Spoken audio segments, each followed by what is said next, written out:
Hai, sahabat YT Artikel 2. Apa kabar kalian semua? Semoga kalian semua dalam keadaan sehat. Amin. Sebelum melanjutkan ke ceritanya, jangan lupa tinggalkan like, komen, dan subscribe. Karena dengan like dan komentar kalian, yang semakin membuat admin semangat mengupload lanjutan ceritanya.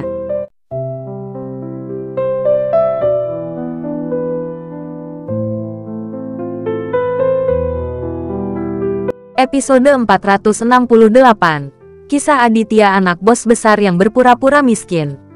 Tidak. Najemi dan yang lainnya melawan. Sudah berakhir sekarang.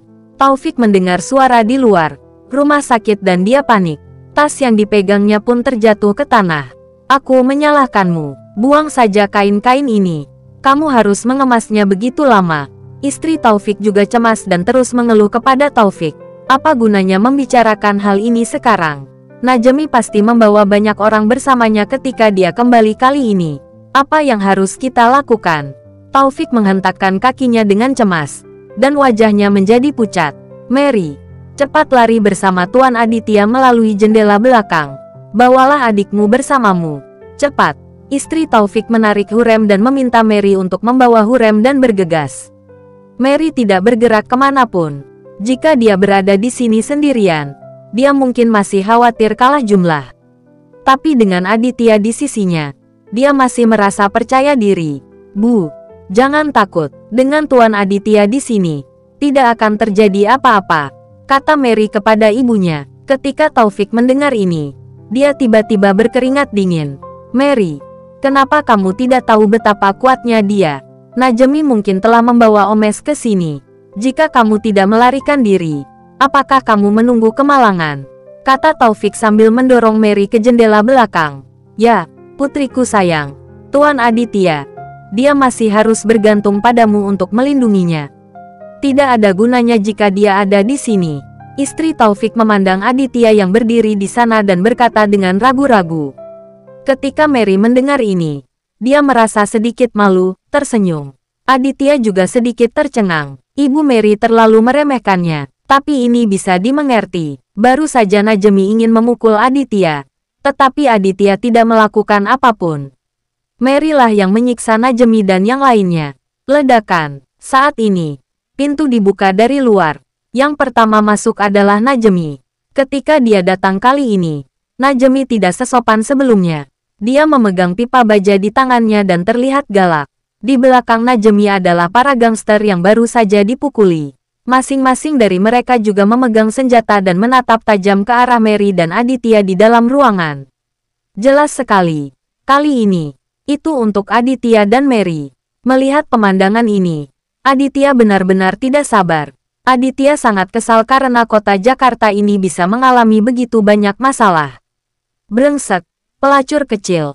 Kamu berani menamparkan mulutku. Kamu hanya mencoba mencabut kumis harimau. Aku harus mengulitimu hari ini. Najemi sangat marah dan menunjuk ke arah Mary dengan pipa baja. Begitu dia mengatakan ini, beberapa gangsternya segera bersemangat untuk mendapatkan kembali wajah mereka yang baru saja hilang. Kamu berani kembali dengan tongkat patah. Kamu belum cukup dipukuli. Wajah Mary menjadi gelap dan dia berkata kepada Najemi dengan suara dingin. Najemi tidak tahan dipandang rendah oleh Mary seperti ini. Sialan. Kalian semua berlutut. Najemi menatap tajam ke semua orang di ruangan itu, dan berteriak. Melihat tatapan arogan Najemi, Aditya sedikit mengernyit. Dia ingin melihat Najemi frustrasi lagi. Tidakkah menurutmu kamu harus menjalani kehidupan yang baik? Apakah kamu ingin mati? Suara dingin Aditya terdengar. Dasar bodoh. Kamu hanya mengambil keuntungan. Jika kamu bisa, jangan berdiri di belakang seorang wanita. Kemarilah. Najemi mengutuk Aditya, tetapi dia tidak berani berjalan ke Aditya di depan Mary. Sudah tahu betapa kuatnya Mary. Hanya saja dia tidak tahu. Aditya jauh lebih kuat daripada Mary. Begitu, Najemi selesai menelepon. Aditya sudah maju. Melihat Aditya berjalan ke arahnya, Najemi merasa cukup senang. Aku sedang memikirkanmu. Seorang pecundang yang mengandalkan wanita untuk melindungimu. Aku harus membuatmu memanggilku bos hari ini. Berlututlah. Najemi melotot dan menunjuk Aditya dengan pipa baja. Ledakan. Aduh, terdengar suara teredam. Dan teriakan keras Najemi terdengar. Celepuk. Oh, itu sangat menyakitkan bagiku. Najemi memeluk kaki kirinya yang patah. Sangat menyakitkan sampai menangis. Lutut kirinya sangat bengkak. Aditya langsung menendangnya dan hampir mematahkannya. Aditya tidak menggunakan banyak kekuatan. Hanya sedikit hukuman. Lagi pula, Aditya tidak perlu serius dengan kelas rendah seperti Najemi. Tuan Najemi, beberapa gangster di bawah pimpinan Najemi berteriak serempak dan pergi untuk memeriksa luka Najemi. Bukan karena para gangster ini sangat setia, tetapi mereka ingin pamer di depan Najemi dalam situasi ini. Bodoh sekali, itu sangat menyakitkan bagiku. Ikutlah denganku, dan aku akan memberi hadiah kepada siapapun yang melumpuhkan anak ini. Teriak Najemi kepada bawahannya. Beberapa gangster sangat bersemangat. Mereka merasa Aditya baru saja mengejutkannya dan berhasil melakukan serangan diam-diam. Faktanya, Aditya memiliki kemampuan. Kelima gangster itu bergegas bersama. Dalam waktu kurang dari 3 detik, mereka semua terlempar kembali. Plop, plop, diikuti dengan jeritan kesakitan yang hebat. Anak-anak ini hampir tidak dapat melihat bagaimana Aditya mengambil tindakan. Mereka semua terlempar. Ini, Najemi, yang sedang duduk di tanah, tertegun sejenak dan menatap Aditya dengan tatapan kosong.